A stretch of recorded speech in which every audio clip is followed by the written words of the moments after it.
Assalamualaikum dan salam sejahtera. Bertemu kita dalam KV Gerik TV, saya Zulkifli Hamid, membawakan berita utama yang pastinya menceriakan warga Kolej Vokasional Gerik. Pada 16 Mac 2025, suasana di Kolej Vokasional Gerik, Perak, cukup istimewa dengan kehadiran program Jaulah Madani Ramadan.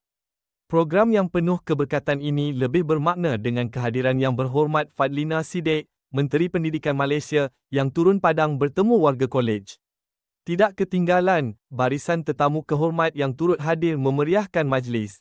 Datuk Ahmad Suhaimi bin Endut, Timbalan Ketua Setiausaha, Pengurusan.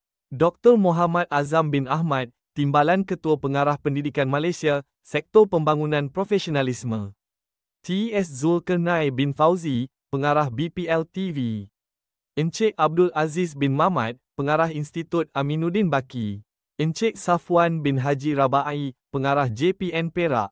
Satu momen yang cukup dinantikan, apabila YB Fadlina Siddiq meluangkan masa beramah mesra serta bergambar bersama pelajar. Keterujaan jelas terpancar di wajah mereka. Namun, berita paling menggembirakan, pengumuman peruntukan RM120,000 khas untuk penyelenggaraan surau KV Gerik. Dana ini bakal digunakan untuk pemasangan kipas gergasi dan penggantian karpet baharu, memberi lebih keselesaan kepada pelajar untuk beribadah dengan penuh ketenangan.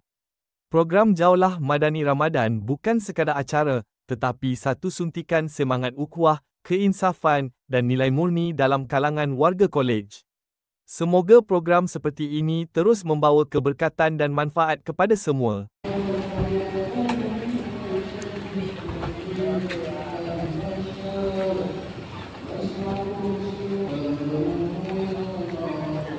Dengan ketibaan Yang Berhormat Puan Fadlina binti Siddiq, Menteri Pendidikan Malaysia, diiringi oleh Deputi Jemputan masuk ke dalam surau.